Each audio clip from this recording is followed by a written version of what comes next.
रक्षा के ससुराल का माहौल उसके मायके के माहौल से बिल्कुल उलट था। रक्षा के मायके में जहां सब एक दूसरे को बराबर मान सम्मान देते थे, कोई किसी के लिए किसी भी तरह की गाली गलौज या अपशब्द का प्रयोग नहीं करता था। लेकिन ससुराल में सब कुछ पूरी तरह अलग था। यहाँ घर के सभी पुरुष अधिकतर घर की महिलाओं से गाली देकर ही बात करते। रक्षा को सबसे ज्यादा गुस्सा तब आता जब उसकी सास सरोज जी भी उनका ही साथ देती और कहती, अरे ये तो मर्दों की आदत होती है, इसको क्या दिल से लगाना। रक्षा की नई नई शादी हुई थी तो वो कुछ कह नहीं पाती थी, लेकिन जैसे ही माँ बहन की गालियां ससुर जेठ को देते सुनती उसका खून खौल जाता, लेकिन चुप कर रह जाती। एक दिन रक्षा और उसकी जेठानी शिल्पा दोनों रसोई में काम कर रही थी। तभी शिल्पा के पति आलोक उसे माँ बहन की गालियां देते हुए रसोई में आ गए और बोले, दिमाग कहाँ रहता है? क्या तेरे बाप ने चीनी फ्री की भेजी थी जो चाय इतनी मीठी बना दी? कहते हुए चाय शिल्पा के ऊपर फेंक दी। चाय का कप गिर कर टूट गया और रक्षा देखती रह गई। सब मुग्धदर्शन बने देखते रह गए और आलोक वहां से चला गया। शिल्पा रोते हुए चाय की टूटी कप के टुकड़े उठाने लगी तो रक्षा ने कहा, भाभी आपने कुछ बोला क्यों नहीं? क्या बोलूं? अब यही मेरी किस्मत है और मेरी ही गलती है। अगर चाय मीठी ना बनती तो ये ऐसा ना करते। उधर सासू माँ बड़बड़ाते हुए कह रही थी कि सुबह सुबह दिमाग खराब कर दिया मेरे बेटे का। रक्षा सन्न थी, लेकिन सासू माँ की बात सुनकर उसने कहा, माँ जी आपको जेठ जी को समझाना चाहिए, तो आप भाभी को ही बोले जा रही हैं। हाँ तो सारा दोष ही इसका है। अभी साल भर छोड़ा था इसको मायके, वो तो बाप भाई ने हाथ जोड़कर माफी मांगी तो वापिस रख लिया बेटे ने मेरे कहने पर। सरोज जी ने कहा, अच्छा माँ जी, लेकिन अगर भाभी की जगह मैं रहती तो एक थप्पड़ रसीद कर देती। अगर कोई भी मुझे गाली दे तो सीधा मुंह तोड़ दूं मैं उसका। कहकर रक्षा कमरे में चली गई। ये बात सरोज जी को इतनी नागवार गुजरी कि उन्होंने रक्षा के पति अमर को ये बात इतनी बढ़ा चढ़ा कर बताई कि रात में गुस्से में अमर ने रक्षा का हाथ खींचते हुए अपने कमरे से अपनी माँ के कमरे में लाकर कहा, माफी मांग माँ से। अमर पहले तो मेरा हाथ छोड़ो। और किस बात की माफी? किया क्या है मैंने? रक्षा ने हाथ छुड़ाते हुए गुस्से में कहा। अच्छा। अमर ने जैसे ही गालियां रक्षा को देनी शुरू की कि वैसे ही रक्षा ने चटाक चटाक 2 थप्पड़ अमर के गाल पर मारते हुए कहा, खबरदार जो मुझे माँ बहन की गालियां दी तो मुंह तोड़ दूंगी मैं तुम्हारा। पूरे घर में जैसे भूचाल आ गया। सबकी जैसे चेहरे से हवाइयां उड़ गई। नई बहू ने मेरे बेटे को थप्पड़ मारा नाम से ये बात सबके सामने सरोज जी सबको बताते हुए कहा, लगाओ इसके बाप को फोन, लेकर जाए अपनी बेटी। नहीं चाहिए हमको उनकी बेटी। 6 महीने में ही इसने अपने रंग दिखा दिए। आनन फानन में रक्षा के मम्मी पापा भागकर रक्षा के ससुराल पहुंचे। एक ही शहर में होने की वजह से वो लोग कुछ देर में ही पहुंच गए। रक्षा के पापा अनिल और माँ रमा के पहुंचते ही रक्षा की सास ससुर जेठ सबके सब शिकायत लेकर शुरू हो गए। सरोज जी ने कहा, आपने अपनी बेटी को तमीज ही नहीं सिखाया। ले जाइए अपनी बेटी को, हमें ऐसी बहू नहीं चाहिए जो अपने पति को मारती हो। लेकिन बहन जी बात क्या हुई थी ये तो बताइए। रक्षा बिना बात के तो मारेगी नहीं, इतना तो मैं दावे से कह सकता हूँ। अनिल जी हमसे क्या पूछ रहे हैं? अपनी बेटी लेकर जाइए और वहीं पूछते रहिएगा। ससुर जी ने कहा, मैं बताती हूँ पापा, क्योंकि अमर ने मुझे माँ बहन की गाली दी इसलिए मैंने थप्पड़ मारा। रक्षा ने कहा। अपनी बेटी की बात सुनते अमर के पास जाकर अनिल जी ने कहा, दामाद जी देखो तो चेहरा, सब तो ठीक है। समधन जी ने फोन किया तो मैं डर गया कि कहीं आपके फेस का नक्शा तो नहीं बिगाड़ दिया मेरी बेटी ने। दरअसल क्या है कि वो ब्लैक बेल्ट है कराटे में। ये बात मैं आप लोगों को बताना भूल गया था समधन जी। बहुत अच्छा किया मेरी बेटी ने अमर को थप्पड़ मार के।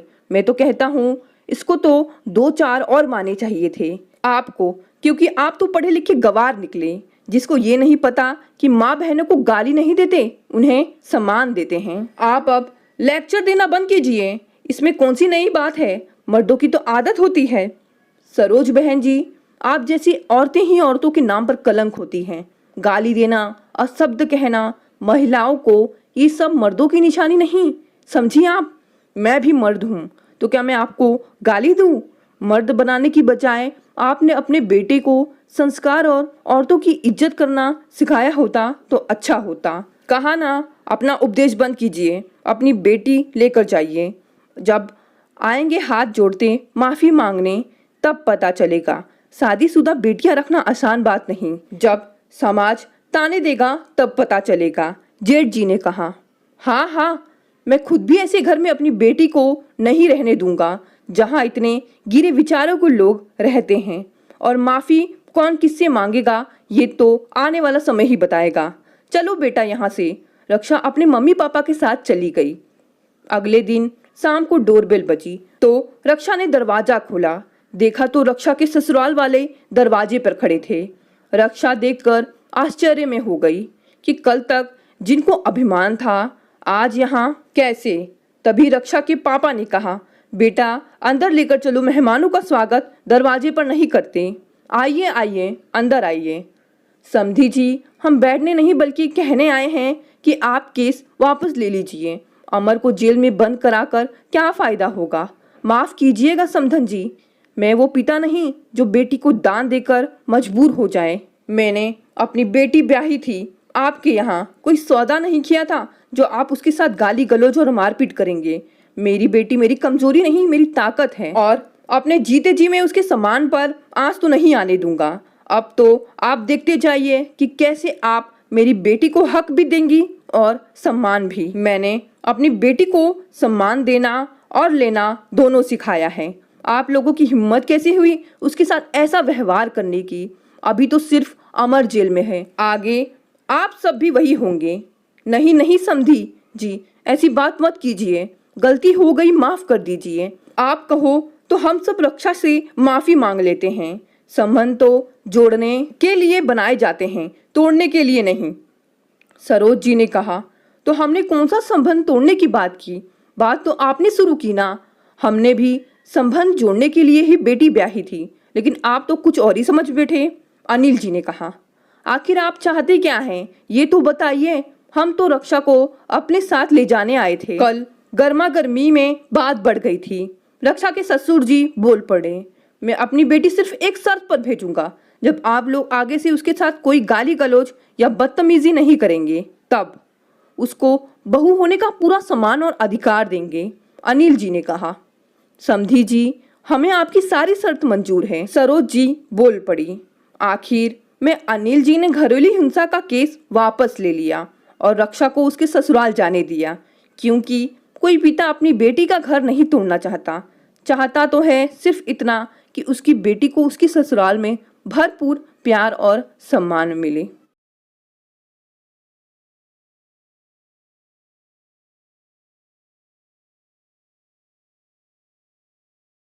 माँ, आप जब भी फोन पर बात करती हैं हमेशा ही आपका एक ही राग और एक ही ठपली, कुछ और बात तो होती नहीं जैसे करने के लिए। बस ले देकर पैसे की ही बात लेकर बैठ जाती हो हर बार। मुझको तो उलझन सी होने लगी है आपसे बात करने में। नवीन बहुत ज्यादा जमुना के ऊपर चिड़चिड़ाने सा लगा। बेटा, कैसी चल रही है आजकल तुम्हारी नौकरी? कुछ पैसा वैसा बढ़ा कि नहीं? माता पिता के प्रति भी कुछ जिम्मेदारी है, ये सब भी ध्यान रखना, जमुना बड़े दुलार के साथ समझाते हुए कहती। लेकिन नवीन जमुना के ऊपर पैसों की बात सुनकर ही झल्ला पड़ता। तो उसमें गलत क्या कह रही हूँ बेटा? माता पिता के अरमान भी तो बच्चों को पढ़ाने लिखाने के साथ ही जुड़ जाते हैं कि बड़े होकर बच्चे हम लोगों का समय पड़ने पर सहयोग करेंगे। जमुना ने बड़े प्यार से फिर समझाया, लेकिन नवीन ने कोई भी जवाब दिए बगैर ही फोन फटाक से रख दिया। अब तो धीरे धीरे नवीन फोन भी बहुत कम करने लगा और जब जमुना खुद फोन करती तो बहुत ही कम उठाता। जमुना अक्सर पुराने दिनों की याद में खोकर परेशान हो जाती। रघुनाथ की गांव में ही एक छोटी सी परचून की दुकान थी और जमुना गांव के ही कुछ 2-4 लोगों के घरों में खाना बनाने का काम करती थी। लेकिन दोनों ही लोग अपनी हैसियत से बढ़कर भी नवीन का ख्याल रखते। गांव से शहर रोज सुबह 8 किलोमीटर साइकिल चलाकर रघुनाथ उसको स्कूल भेजने आते और शाम को फिर 8 किलोमीटर चलाकर उसको वापस लेकर आ जाते।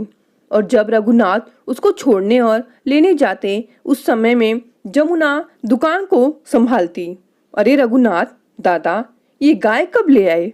आस पड़ोस के लोगों ने रघुनाथ के घर के बाहर गाय बंधी देखकर पूछा।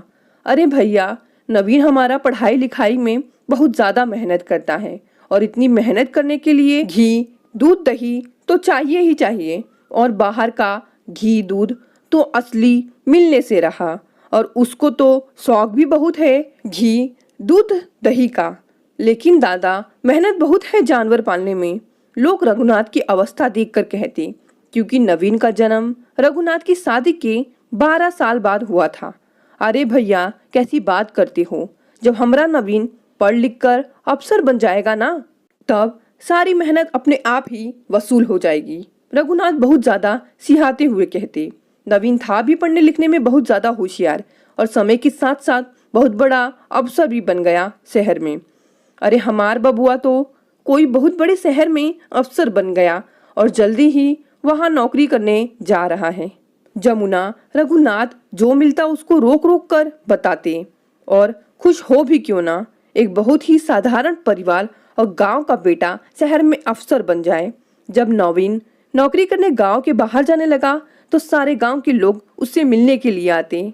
नवीन बबुआ, जमुना भौजी और रघुनाथ दादा ने तुम्हारी खातिर बहुत कष्ट झेले हैं, अपना सुख त्याग कर तुम्हारी खुशी के लिए समझो कुर्बान हुए गए, उनका भूलिए ना। अरे ये भी कोई कहने की बात है? हम हमेशा अपने माता पिता का बहुत ख्याल रखेंगे। और नवीन शहर चला गया। थोड़े दिनों तक तो सब कुछ बहुत ठीक ठाक रहा। रोज पीसीओ पर बुलाकर माता पिता से बात करता, लेकिन धीरे धीरे शहर पहुंचकर कुछ ऐसा रंग चढ़ा नवीन के कि जैसे शायद कभी गांव में वो रहा ही नहीं। माँ, मेरे बॉस ने मेरे साथ अपनी लड़की की शादी की पेशकश की है, और तेरी मर्जी क्या है? जमुना ने नवीन का मन लेने के लिए पूछा। मैं भी उससे शादी करना चाहता हूँ। तो फिर ठीक है, लगन निकलवा लेते हैं और यही गांव में आकर शादी हो जाएगी। जमुना ने फिर बेटे की ही खुशी में खुश रहने में भलाई समझी। माँ, वो लोग गांव आकर तो बिल्कुल भी शादी नहीं करेंगे। अरे बबुआ, गांव के सब लोग तुम्हारी शादी के बारे में पूछते हैं। कोई बात नहीं, आप लोग यहाँ आ जाइए, गांव में सबको बाद में दावत दे दी जाएगी। ठीक है, जमुना और रघुनाथ दोनों ही मायूसी से बोले और दोनों लोग शहर पहुंच गए। लेकिन वहां जाकर अजीब सा लगा उन दोनों को। किसी को उन दोनों से कोई मतलब ही नहीं था। वो दोनों चुपचाप एक कोने में बैठ सब कुछ देख रहे थे। अपना बेटा ही पराया लग रहा था। कितना अरमान था बहू लाने का। बबुआ की शादी में कोई कसर नहीं बाकी रखूंगी, पूरे गांव को न्योता बांटूंगी। यहाँ तो सिर्फ 20-25 लोग, और वो भी अनजाने। जमुना की आंखों से 2 बूंद आंसू टपक पड़े। बहू कब ब्याह कर घर आ गई पता ही नहीं चला। ना बहू को पैर छूने से मतलब, ना सिर ढकने से। यहाँ तो पूरे गांव की बहुरिया अपना टोला मोहल्ले के सभी बड़े बुजुर्गों के पैर छूती, और मजाल क्या चेहरे से घूंघट हट जाए। चलो घूंघट ना करे, लेकिन पैर छूकर सामान तो दे ही सकती है। बबुआ, हम लोग वापस गांव जा रहे हैं। जमुना ने सोचा कम से कम एक बार तो बेटा रोकेगा। ठीक है, फिर कल सुबह सुबह निकल जाइएगा, शाम तक पहुंच जाएंगे। लेकिन नवीन ने एक बार भी रुकने के लिए झूठ तक नहीं बोला, और दोनों मन में बेहद दुखित गांव वापस आ गए। सब गांव वाले की पूछने पर प्रशंसा करते नहीं अघाते दोनों लोग। क्यों बेटे बहू की बुराई करके अपना ही अपमान करना? जमुना और रघुनाथ ने 1-2 बार नवीन से कहा कि बहुरिया को गांव लेकर आ जाओ, सारे गांववासी तुम लोगों से मिलना चाहते हैं। लेकिन नवीन ने 2 टूक शब्द जवाब दे दिया कि डॉली ने शादी इसी शर्त पर की थी कि कभी गांव नहीं जाऊंगी। अब तो कुछ भी कहना बेकार था। दिल पर पत्थर रख लिया। दिन बीतते चले गए। अब तो गाहे बगाहे ही फोन आता बेटे का, और ना ही कभी अपने पास बुलाना चाहता। सुनो, मेरा बड़ा मन करता है बबुआ से मिलने का। वो नहीं बुला रहा तो चलो हम ही लोग चलते हैं। और फिर उसका जन्मदिन भी आने वाला है, साथ ही मिलकर जन्मोत्सव मनाएंगे। बबुआ बड़ा खुश हो जाएगा। सोच लो, कहीं कुछ गड़बड़ ना हो जाए। अरे अपनी औलाद का घर है, गड़बड़ काहे की? ठीक है फिर। और रघुनाथ ने हाँ कहते ही जमुना जुट गई नवीन के मनपसंद सामान बनाने में। शुद्ध देसी घी के बेसन के लड्डू, मठरी, बेसन के सेव और गाय के दूध की गाढ़ी गाढ़ी रबड़ी। और जैसे ही पहुंचे नवीन के घर, दोनों ने उस समय तो कुछ नहीं कहा, लेकिन उन्हें अच्छा बिल्कुल नहीं लगा। बबुआ, तुम्हें देखने को तो आंखें तरस गई। इतना कहकर जमुना नवीन को गले लगाने लगी, लेकिन नवीन कसमसाकर पीछे हट गया, क्योंकि डॉली को नवीन का किसी के भी गले से लिपटना पसंद ही नहीं था, चाहे फिर वो माँ ही क्यों ना हो।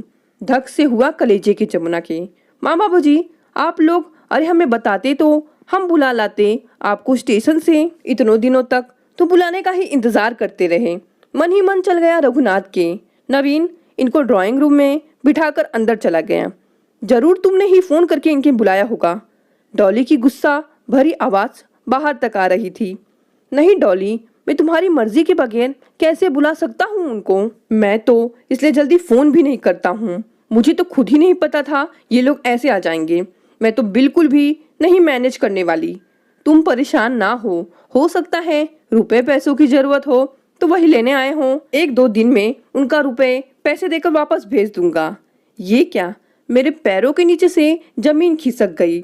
हमारे बेटा बहू और हम इनके ऊपर बोझ। अपनी कोख से आया बेटा ऐसी बातें कर रहा है। बड़ा मन योग से चुन चुन कर अपने हाथों से बनाया हुआ सामान जमुना देने आई थी डॉली को, और वो हाथों में पकड़ा सामान जमुना को मुंह चिढ़ा रहा था। उसके हाथों से सामान छूट गया। छनाक की आवाज हुई। वो आवाज तो सुन ही ली नवीन ने, लेकिन जो शायद बहुत अंदर तक टूट गया था जमुना के, वो शायद रघुनाथ के कोई ना सुन सका। बाहर से रघुनाथ दौड़ कर आए। अरे माँ, आप बाहर ही थी, कोई जरूरत थी तो मुझे बुला लेती। नवीन तुरंत बाहर पलटते हुए बोला, तुझे बुला लेती तो तुम लोगों की सच्चाई कैसे जान पाती। मैं तो तेरे जन्मदिन के लिए अपने हाथों से बने लड्डू, मठरी और सेव तुम्हें देने आई थी, और तुम लोगों की बातें सुनकर पैर ठिठक गए। बेटा, मुझे तुम लोगों के रुपए पैसे नहीं चाहिए। ईश्वर ने हम लोगों को अपने जीवन यापन भर का बहुत दिया है, और गांव में भी अभी इतना प्यार और सम्मान है कि हम लोग अपनी जिंदगी वहाँ बहुत आसानी से काट लेंगे।